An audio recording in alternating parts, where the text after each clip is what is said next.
নমস্কার, সুরজিৎ মান্না ক্রিয়েশনস চ্যানেলের পক্ষ থেকে তোমাদের সবাইকে সুস্বাগতম। আশা করি তোমরা সকলে ভালো এবং সুস্থ আছো। আমি তোমাদের জন্য এই ভিডিওটিতে তুলে ধরছি 2025 সালের ক্লাস 8-এর রায় মার্টিন প্রশ্নবিচিত্র থেকে সেকেন্ড ইউনিট টেস্টের জন্য ভূগোলের একশিট প্রশ্নপত্রের সম্পূর্ণ সমাধান করছি। তার আগে তোমাদের কাছে অনুরোধ, তোমরা ভিডিওটি না টেনে পুরোটা থাকো। ভিডিওটি কেমন লাগলো কমেন্ট করে জানাও, ভিডিওতে লাইক দাও এবং শেয়ার করো। তোমরা আমার এই চ্যানেলের মাধ্যমে ক্লাস 8-এর রায় মার্টিন প্রশ্নবিচিত্র থেকে সেকেন্ড ইউনিট টেস্টের জন্য বাংলা, ভূগোল, ইতিহাস, পরিবেশ ও বিজ্ঞান এই 4টি বিষয়ের সমাধান পাবে। এখন আমি ভূগোলের একশিট প্রশ্নপত্রে আলোচনা করছি, তোমরা পুরো ভিডিওটি লক্ষ্য করো। 307 নম্বর পেজের 6 নম্বর মডেল স্কুল কালিকাপুর রাম কমল বিদ্যাপীঠ এইচএস স্কুলের প্রশ্নপত্রটির সেটটি আলোচনা করছি।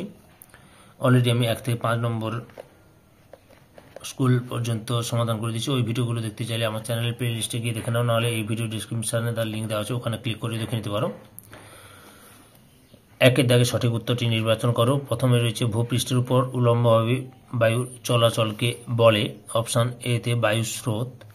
2 নম্বরে পার্বত্য বায়ুর অপর নাম হলো অপশান বিতে ক্যাটাবেটিক বায়ু। 3 নম্বরে বৃষ্টিপাতের পরিমাণ মাপা হয় অপশান সিতে রেনগজ যন্ত্র দ্বারা। 4 নম্বর বাষ্প থেকে তরলে পরিণত হওয়ার প্রক্রিয়া হলো অপশান এতে ঘনীভবন।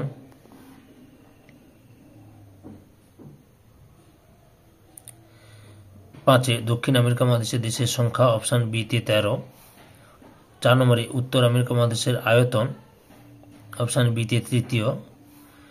7 নম্বরে পম্পাস অঞ্চলের স্থানীয় বায়ুর নাম হলো অপশান সিতে পম্পেরো।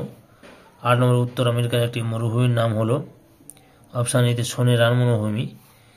তারপরে 9 নম্বর বজ্র মেঘ বলা হয় কিউমুলোনিম্বাস অপশান সিতে।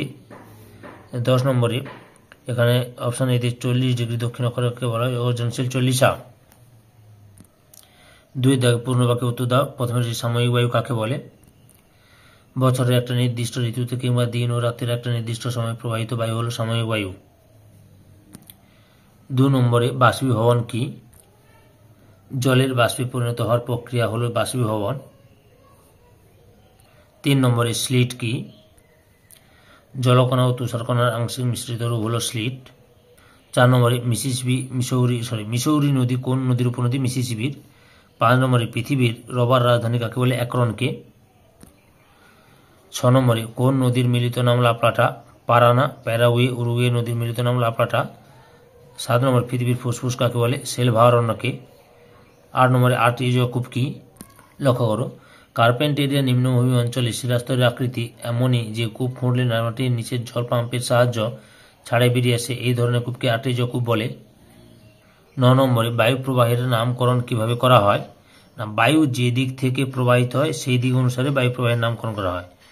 বায়ু যে দিক থেকে প্রবাহিত হয় সেই দিক অনুসারে বায়ু প্রবাহের নামকরণ করা হয়।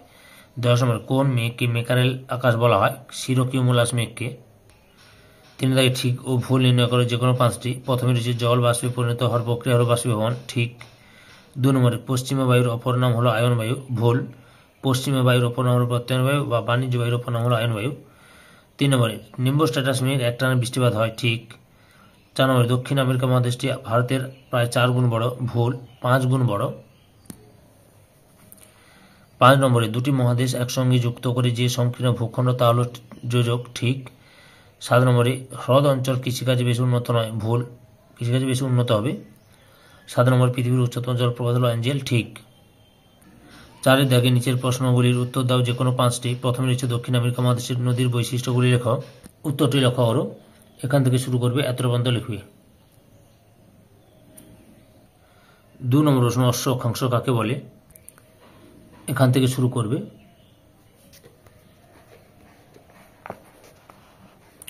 এত পর্যন্ত লিখবে, বুঝতে পেরেছ?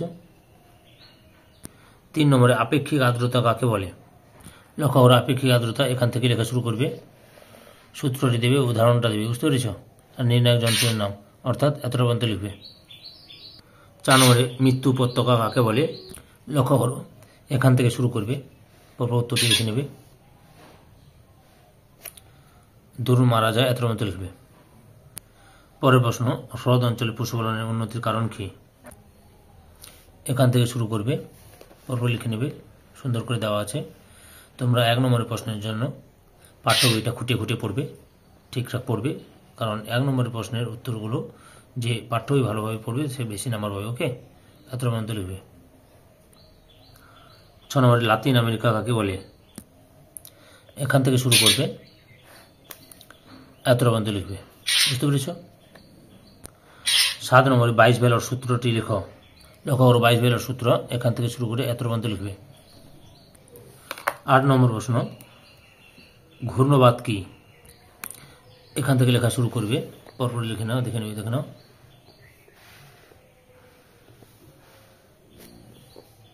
এতটা পর্যন্ত লিখবে। 5 থেকে নিচের প্রশ্নগুলির উত্তর দেওয়া যে কোনো 3টি। প্রথমে রয়েছে উচ্চতর শ্রেণীর মেয়েদের শ্রেণীবিভাগগুলি লেখো। উত্তরটি লক্ষ্য করো, এখান থেকে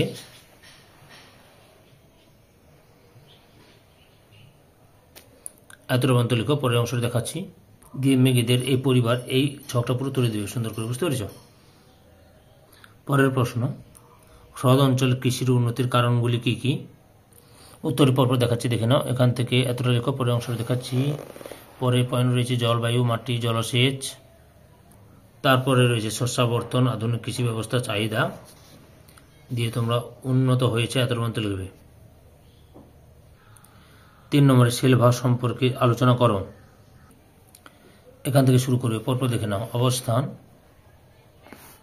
বৈশিষ্ট্য, 1 নম্বর পয়েন্ট 2 নম্বর পয়েন্ট করে লিখে নেবে সুন্দর করে।